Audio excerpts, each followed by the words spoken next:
Hi, my name is Alia Siddiq, and today my lesson is on parts of speech, and this is the part 1 in which I will discuss about the noun and the types of noun and pronoun and the types of pronoun. Now let's begin. Now, what is noun? Noun indicates to persons, animals, places, things, ideas, or events. Noun include most of the words of a language. Now, for example, person. A name for a person like Mark, Ali, Tony, Michael, etc.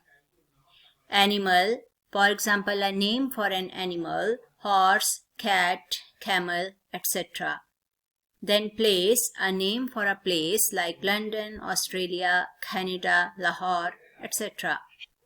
And then we have idea, like a name for an idea, dedication, fantasy. Now we have different types of noun. Number 1 is proper noun.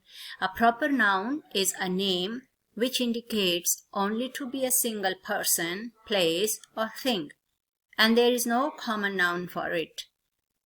In written English, a proper noun always begins with capital letters. For example, Lahore. It refers to only one particular city. Ali, it refers to a particular person. Australia, now there is no other country named Australia. This name is fixed for only one country. Number 2 is common noun. A common noun is a name for something which is common for many things, persons, or places. It encompasses a particular type of things, persons, or places. For example, country. It can refer to any country, nothing like in particular. City. It can refer to any city, like Melbourne, Mumbai, Toronto, but nothing in particular. Number 3 is abstract noun. An abstract noun is a word for something that cannot be seen but is there. It has no physical existence. Generally, it refers to ideas, qualities, and conditions. For example, truth, happiness, sorrow, friendship. Number 4, concrete noun. A concrete noun is the exact opposite of abstract noun. It refers to the things we see and have physical existence.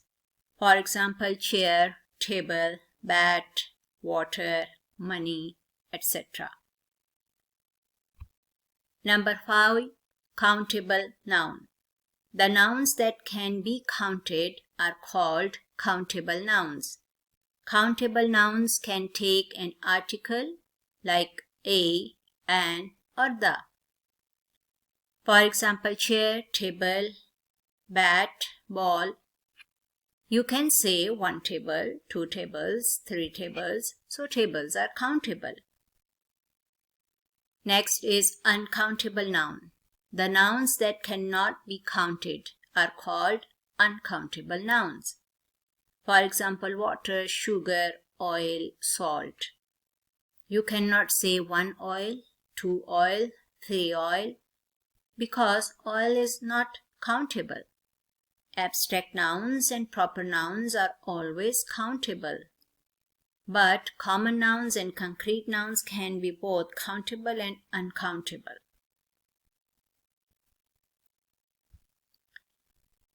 Now we have collective noun. A collective noun is a word for a group of things, people, or animals.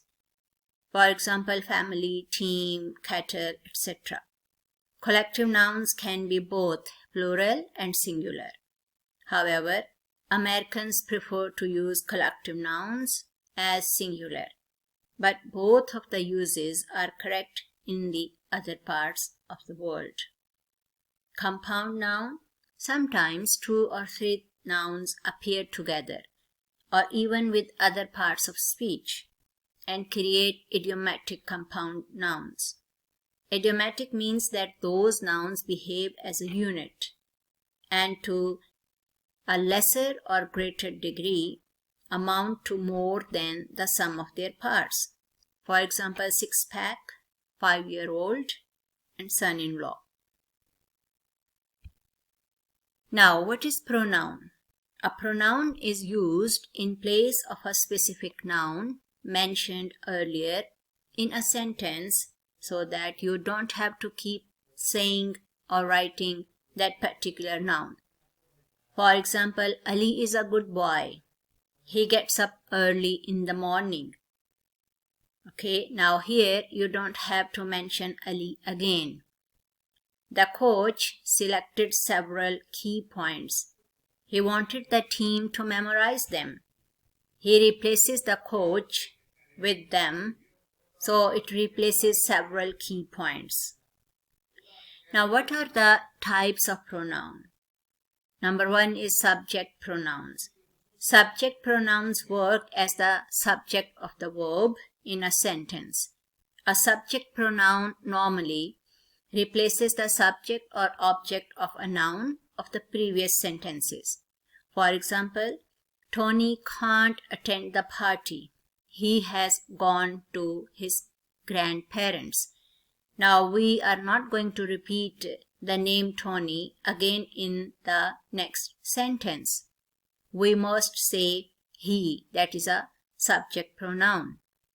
Then we have object pronouns. Object pronouns work as the object or indirect object in a sentence, replacing the antecedent object. This form of the pronoun is also used after prepositions. For example, I will give you a present on your birthday. I have a great idea for you.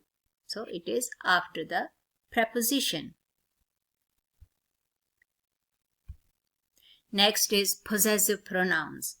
Possessive pronouns replace the nouns of the possessive adjectives like my, our, your, her, his, or their. The possessive pronouns are mine, ours, yours, hers, his, its, and theirs. The pronoun who also has a possessive form, whose. For example, I thought my bag was lost, but the one Rosie found was mine. Here mine refers to my bag. Next one is reflexive pronouns. Now reflexive pronouns redirects a sentence or a clause back to the subject, which is also the direct object of that sentence. A reflexive pronoun comes when the subject performs its action upon itself. For example, since she is her own boss, she gave herself a raise. Here, herself is the direct object of the clause and the same person is the subject. Then we have intensive pronouns.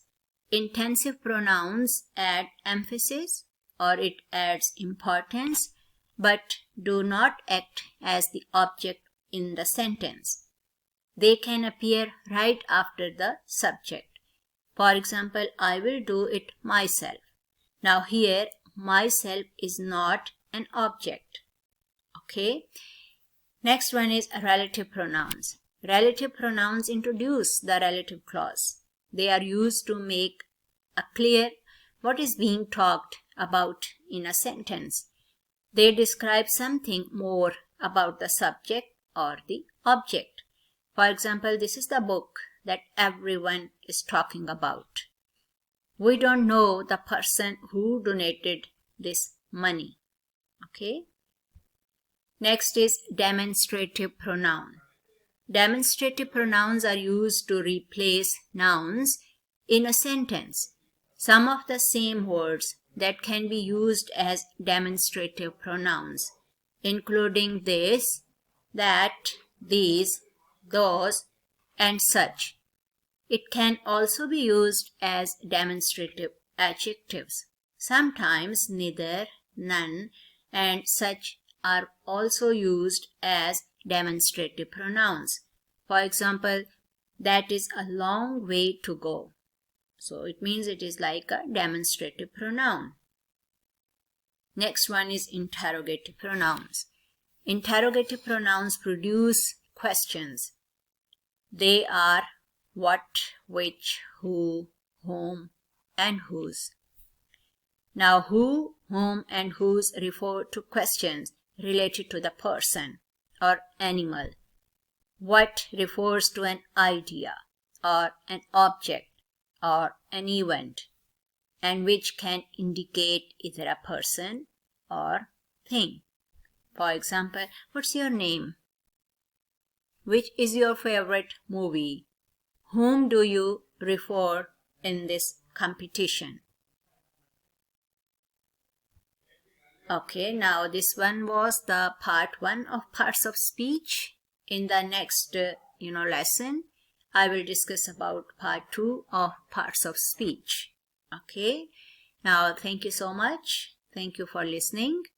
And if you like it, just click on the like button and share it with other teachers and also subscribe. Thank you once again.